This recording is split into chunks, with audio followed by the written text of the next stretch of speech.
Hi dears, അസ്സലാമു അലൈക്കും. നമസ്കാരം. നിങ്ങൾക്ക് എല്ലാവർക്കും സുഖമല്ലേ? ഞാനിവിടെ സുഖമായിട്ടിരിക്കുകയാണ്. എന്തൊക്കെയുണ്ട് എല്ലാവരും വിശേഷങ്ങൾ?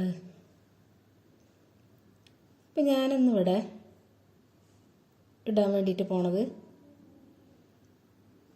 ഞങ്ങളുടെ നാട്ടിലൊക്കെ കൈപ്പക്കാന്ന് പറയും, പാവക്കാന്നും പറയും, കൈപ്പങ്ങാന്നും പറയും. കൈപ്പക്ക, കൈപ്പങ്ങ, പാവക്ക. അപ്പോൾ ശരിക്ക് കൈപ്പങ്ങ എന്നാണ് എല്ലാവരും കൈപ്പങ്ങ എന്നാണ് എല്ലാവരും പറയലേ. അപ്പം നമുക്ക് കൈപ്പങ്ങ വെച്ചിട്ടാണ് ഞാനിന്ന് അച്ചാറുണ്ടാക്കാൻ വേണ്ടി പോണത്. അപ്പോൾ ഇതെനിക്കൊരാൾ, എൻ്റെ ഒരു ഫ്രണ്ട്സ് എനിക്ക് അവരുണ്ടാക്കിയിട്ട് അതിന് തന്നതാണ്. അപ്പോൾ പിന്നെ അത് അച്ചാറിടാമെന്ന് ഉദ്ദേശിച്ച അച്ചാറിടാണ്. അപ്പോൾ അതിനു വേണ്ടി 2 വലിയ കയ്പക്കയാണ് ഞാൻ 2 മണിക്കൂറോളം ഉപ്പ് വെള്ളത്തിലൊക്കെ ഇട്ട് വെച്ച്, പിന്നെ എങ്ങനെയായാലും ഇത്ര വലിയ കയ്പക്കൊക്കെ ഉണ്ടാക്കണം എന്നുണ്ടെങ്കിൽ എന്തായാലും മരുന്നൊക്കെ അടിച്ചിട്ടുണ്ടാവുമല്ലോ. അപ്പോൾ വെള്ളത്തിലൊക്കെ ഇട്ട് വെച്ച് കഴുകിയൊക്കെ കൊണ്ടുവന്നതാണ്. പിന്നെ അത് 2 കഷ്ണമായിട്ട് മുറിച്ചെടുക്കുകയാണ്. പക്ഷെ വെള്ളക്കയ്പ് കൂടുതൽ കയ്പുണ്ടാവില്ല എന്ന് പറയും. നല്ല കരിഞ്ഞ പച്ച കളറിലുള്ളതിനാണ് കൂടുതൽ കയ്പുണ്ടാവുകയെന്ന്. അപ്പോൾ ഇവിടെ ഞാനത് കറി വെച്ചാലും മുളകിട്ടാലൊന്നും ഉപ്പേരി വെച്ചാലൊന്നും ഇവിടെ വലിയ പോക്ക് പോകില്ലത്.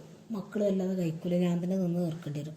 അപ്പം അച്ചാറായാൽ എല്ലാവരും തൊട്ടുകൂട്ടും എന്നുള്ളതിലേക്ക് കയ്പില്ലാതെ ഇടാന്നുള്ള ഉദ്ദേശിച്ചാണ് ഞാൻ ഇതെടുത്തിട്ടുള്ളത്. അതിന് വേണ്ടിയിട്ട് ഞാൻ എല്ലാ കയ്പക്കൊക്കെ മുറിച്ചതിൻ്റെ ഉള്ളിലെ കുരുവൊക്കെ കളഞ്ഞ് എടുത്തതിന് ശേഷം പിന്നെ കട്ടിംഗ് ബോർഡിൽ വെച്ചിട്ട് അരിഞ്ഞെടുക്കുകയാണ്. ഞാൻ അത്യാവശ്യം കനത്തിൽ തന്നെയാണ് അരിഞ്ഞത്. അച്ചാറല്ലേ, പറ്റ കനം കുറച്ച് അരിഞ്ഞാൽ നമ്മളത് വാട്ടിയെടുക്കുമ്പോഴും പിഴിഞ്ഞെടുക്കുമ്പോഴൊക്കെ അത് പറ്റ ചുളുങ്ങി പോകുമെന്ന് ഉദ്ദേശിച്ചിട്ടാണ് അത്യാവശ്യം കനത്തിൽ തന്നെ എടുക്കണത്.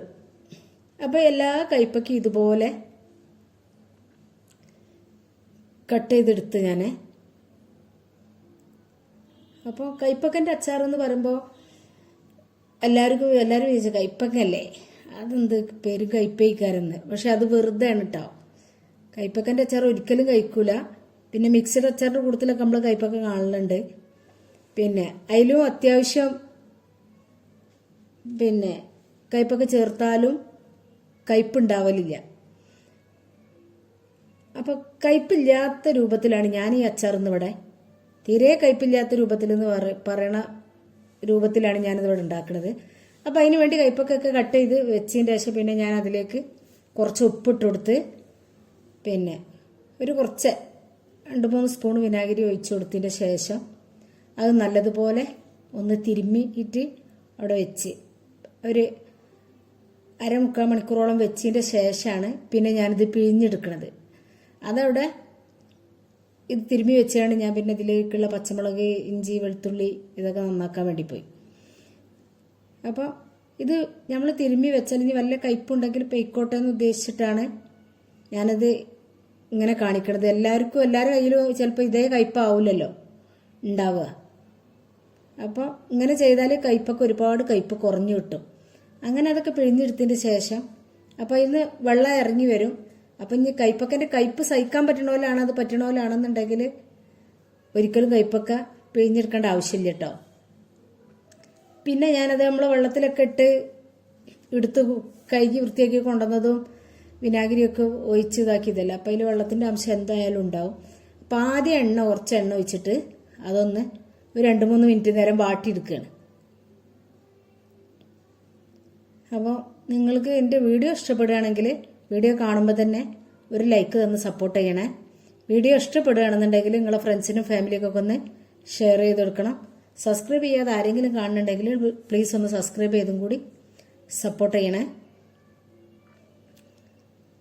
അപ്പോൾ 2-3 മിനിറ്റ് അത് വഴറ്റിയെടുത്തതിൻ്റെ ശേഷം ഞാൻ പിന്നെ വേറെ പാത്രത്തിലേക്ക് മാറ്റി കൊടുക്കുകയാണ്. മാറ്റി കൊടുത്തതിൻ്റെ ശേഷം ആണ് പിന്നെ വീണ്ടും അതേ ചട്ടി തന്നെ അടുപ്പത്ത് വെച്ചിട്ട് അതിലേക്ക് എണ്ണ ഒഴിച്ചു കൊടുത്ത് കടുക് ഉലുവയൊക്കെ ഇട്ട് പൊട്ടിച്ചു കൊടുക്കുകയാണ്. അപ്പോൾ ഉലുവ ഓപ്ഷണലാണ്, വേണ്ടവർക്ക് മാത്രം ചേർത്ത് കൊടുത്താൽ മതി. അപ്പോൾ ഞാൻ അച്ചാറില്ലെന്ന് ഉദ്ദേശിച്ചാണ് ഇത് ഉലുവ ഇട്ട് കൊടുക്കുന്നത്. അപ്പോൾ നിങ്ങൾ ഇത് പൊട്ടി കഴിഞ്ഞതിന് ശേഷം പിന്നെ ഇതിലേക്ക് പച്ചമുളക്, ഇഞ്ചി, വെളുത്തുള്ളി, കറിവേപ്പില ഇതൊക്കെ ചേർത്ത് കൊടുക്കുക. ചേർത്ത് കൊടുത്ത് നല്ലതുപോലെ വഴറ്റിയെടുക്കുക. വഴറ്റി കഴിഞ്ഞതിൻ്റെ ശേഷം പിന്നെ ഇതിലേക്ക് നമ്മൾ ആ വാട്ടി എടുത്ത് വെച്ച കയ്പൊക്കെ ഉണ്ടല്ലോ അത് പിന്നെ ഇതിലേക്ക് ഇട്ട് കൊടുക്കുക. ഇട്ട് കൊടുത്തതിന് ശേഷം നല്ലതുപോലെ ഇളക്കി കൊടുക്കുക. അപ്പോൾ നമ്മൾ ഇട്ട് കൊടുക്കുന്ന ചേരുവകളിലൊക്കെ ഉള്ള വെള്ളത്തിൻ്റെ അംശങ്ങളൊക്കെ പോയി കിട്ടണം. കറിവേപ്പിലാണെന്നുണ്ടെങ്കിലും പച്ചമുളകും ഉള്ളി, ഇഞ്ചി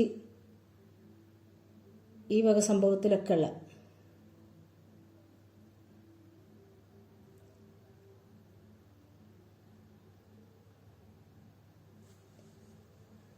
പിന്നെ കയ്പൊക്കെ ഇട്ട് കൊടുത്ത് പിന്നെ ഏകദേശം നമ്മൾ പിഴിഞ്ഞെടുത്ത് പിന്നെ അതിൻ്റെ ശേഷം ഒന്ന് വാട്ടി കഴിഞ്ഞതിന് ശേഷം പിന്നെ ഇട്ട് കൂടുതലൊന്നും വേവിക്കാനൊന്നുമില്ല, ഒന്ന് മൊത്തത്തിലൊന്ന് മിക്സ് ചെയ്ത് കൊടുക്കുക. പിന്നെ അതിലേക്ക് ഞാൻ മുളകും പൊടി ഒന്നും ഇത് ചേർത്ത് കൊടുക്കണില്ല, അച്ചാറിൻ്റെ പൊടി മാത്രമേ ഞാൻ ഇത് ചേർത്ത് കൊടുക്കണുള്ളൂ. അപ്പോൾ ഇത് ഇളക്കി എടുത്തതിന് ശേഷം പിന്നെ ഇതിലേക്ക് 4-5 സ്പൂണ് അച്ചാർ പൊടി ഇട്ടുകൊടുത്ത്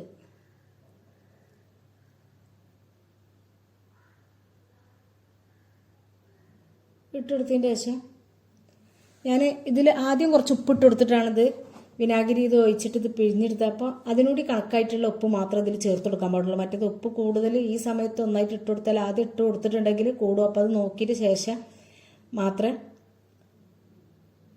ഇട്ട് കൊടുക്കാൻ പാടുള്ളൂ. അപ്പോൾ അത് ഇട്ട് കൊടുത്തതിൻ്റെ ശേഷം പിന്നെ ഒന്ന് എല്ലാം ഇത് ഒരുമിച്ച് മിക്സ് ആക്കിയതിൻ്റെ ശേഷം പിന്നെ വിനാഗിരി ഒഴിച്ച് കൊടുക്കുക. അത് കൂടുതൽ വിനാഗിരി ഒഴിച്ചു കൊടുക്കേണ്ട ആവശ്യമില്ല, വേണമെന്നുണ്ടെങ്കിൽ നോക്കിയിട്ട് പിന്നെ ഒഴിച്ചു കൊടുത്താൽ മതി.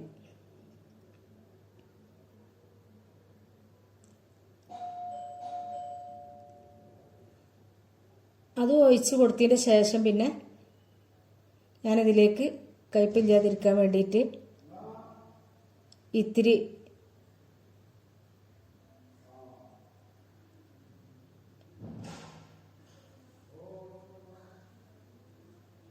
ശർക്കര ചേർത്ത് കൊടുക്കുന്നുണ്ട്. ആ ശർക്കരയും കൂടി ചേർത്ത് കൊടുത്തതിൻ്റെ ശേഷമാണ് പിന്നെ അത് ഞാൻ മാറ്റി വെക്കുന്നത്. അപ്പോൾ ഈ ശർക്കരയും കൂടി ഇതിൽ ചേർത്ത് കൊടുക്കുമ്പോൾ പിന്നെ ഇതിൽ വലിയൊരു കയ്പ് തീരെ തോന്നിക്കൂല. അപ്പോൾ അങ്ങനെയാണ്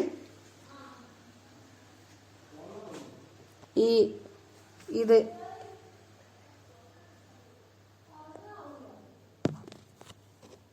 ചേർത്ത്